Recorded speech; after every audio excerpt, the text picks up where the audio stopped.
Halo guys, gimana cara seorang otodidak belajar menggambar wajah? Apa saja yang dibutuhkan untuk menggambar wajah secara otodidak? Biarkan lengan dan jarimu rileks. Lalu, siapkan pensil dan kertas. Juga jangan lupa tisu dan serbet buat menghapus air matamu kalau ternyata hasilnya tidak mirip. Video ini adalah step terakhir dalam series belajar menggambar dengan pensil secara otodidak versi channel ini. Saatnya kita belajar menggambar wajah dengan meminjam muka orang lain seperti orang tua, kakak, adik, saudara, teman, pacar, mantan. Nggak punya mantan. Belum. Kalau kamu belum punya pacar, bisa pinjam pacar temanmu dulu buat uji coba sebelum kamu punya pacar sendiri. Dan pastikan temanmu tidak tahu tentang ini. Oke, begini, biasanya aku bikin grid supaya hasil gambar lebih mirip. Tapi aku juga ingin belajar menggambar langsung secara freehand, biar seperti orang-orang yang sudah jago itu. Bisa sih menggambar langsung secara freehand, tetapi tetap pakai grid. Asalkan pakai kacamata Tony Stark yang asli yang udah dijual secara komersial.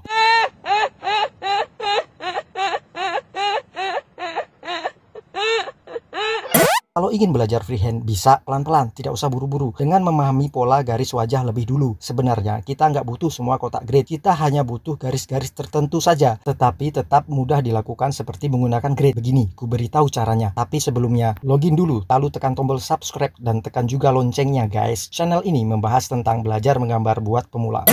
Biasanya aku bagi proses menggambar menjadi 3 tahap. Sederhana, nggak pakai ribet. Tahap pertama, membuat sketsa. Biasanya grid dibutuhkan di tahap ini, tapi kali ini aku nggak pakai. Ujejerkan antara foto referensi dengan sketchbook dan menggambar dengan skala sama 1:1 supaya mudah dipahami guys. Pertama, kita tentukan garis utama pada foto referensi dulu. Contoh wajah anak ini agak sedikit miring, lalu kita buat garis vertikal sebagai acuan dari tepi foto supaya tepat begini. Nah, sekarang kita sudah tentukan kemiringan wajah. Lalu kita bisa copy ke sketchbook dan mengukur dengan teknik seperti ini. Teknik ukur sumpit. Penjelasannya ada di video yang ini guys. Lalu, bagi dua bagian garis horizontal pada wajah dengan titik tengah pada mata sebagai acuan seperti ini. Kemudian, bagian mata dibagi lagi dengan garis horizontal pada alis. Fungsinya apa? Nggak ada, cuma aku ingin nandai bagian alis aja. Kemudian, bagi bagian mata dengan 3 bagian yang sama ukurannya seperti ini. Juga bagian hidung dan mulut. Yang perlu diperhatikan saat membuat garis vertikal dan horizontal, disesuaikan dengan kemiringan pada garis acuan yang pertama dibuat tadi. Membuat lingkaran pada bagian atas kepala dengan cara seperti ini. Fungsinya, menandai bagian atas kepala atau rambut. Membuat lingkaran tanpa jangka pernah kubahas di video yang ini. Sekarang kita bisa tahu di mana bagian batas mata, hidung, mulut, juga bentuk wajah dari pipi, dagu, telinga, dan rambut. Dengan begitu kita bisa menjadikan garis-garis bantu ini selayaknya grid. Gak perlu ribet bikin grid dulu, karena pola-pola garis tadi dapat kamu gunakan untuk belajar teknik mengukur perbandingan dalam menggambar wajah secara langsung seperti ini. Dan setelah kujadikan dalam bentuk sketsa, hasilnya seperti ini. Terus, apa yang diperlukan agar mahir membuat garis-garis bantu ini? Yaitu belajar membuat garis lurus tanpa alat bantu atau penggaris. Video lengkapnya ada di sini. Tapi ada yang lebih penting lagi. Apa itu? Yang penting jangan sampai ketahuan temanmu kalau pacarnya kamu gambar. Lanjut ke tahap yang kedua, membuat arsiran dan outline. Pada step ini, kugunakan foto asli dari layar laptop supaya dapat gambaran natural dari referensi wajah objek yang digambar. Karena foto yang sudah dicetak ataupun diedit, biasanya terdapat bias. Karena tujuan kita adalah berlatih menggambar langsung di depan objek orang yang digambar seperti ini.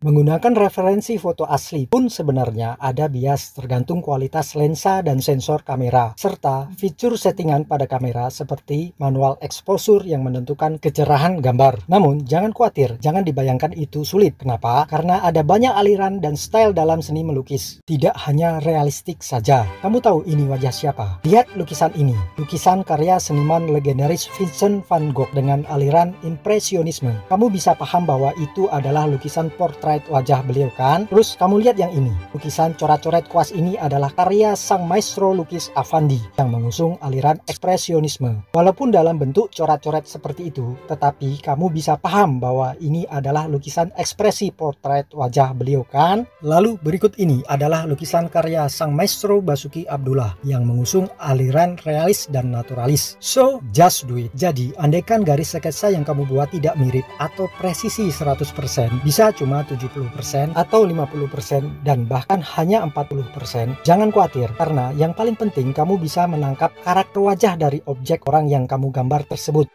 Oleh karena itu, ada yang namanya seni karikatur, di mana hasil sketsa bisa jauh dari pakem pola wajah aslinya. Namun, umumnya orang paham siapa karakter yang dimaksud, karena sang seniman karikatur sudah terlatih dan mahir dalam menangkap karakter dari objek wajah yang digambar. Saat membuat sketsa, aku gunakan pensil tipe F. Di tahap membuat arsiran dan outline ini, aku gunakan pensil tipe 3B. Arsiran berfungsi membuat kesan bentuk wajah, tonjolan hidung dan pipi misalnya. Aku membuat arsiran mengikuti kontur dari bentuk pipi agar menimbulkan kesan bentuk 3 dimensi. Selain itu, arsiran juga berfungsi menyeimbangkan gelap dan terang sesuai warna asli wajah agar menjadi serasi. Oleh karena itu, kita perlu gunakan foto yang asli tanpa diedit dan dicetak. Lanjut, di tahap ini selain arsiran, biasa aku juga membuat outline. Outline ini berfungsi menimbulkan bentuk wajah agar lebih jelas. Di sini yang terpenting untuk membuat kesan realistik, aku membuat garis outline yang lebih tebal pada bagian yang gelap atau tertutup cahaya dan membuat garis tipis dan samar pada bagian wajah yang terkena cahaya. Kamu bisa tonton video praktek membuat arsiran secara sederhana dan mudah dipahami pada video yang ini. Andaikan kamu adalah seorang pengangguran, hanya memiliki sepeser uang di kantong, miskin dan tidak dipedulikan, jangan minder dan berkecil hati. Dengan menguasai keahlian dalam menggambar, kamu juga bisa menarik perhatian gadis kaya yang berketurunan bangsawan. Tidak ada yang mustahil di dalam hidup ini. Sekarang kamu bisa pakai pacar temanmu.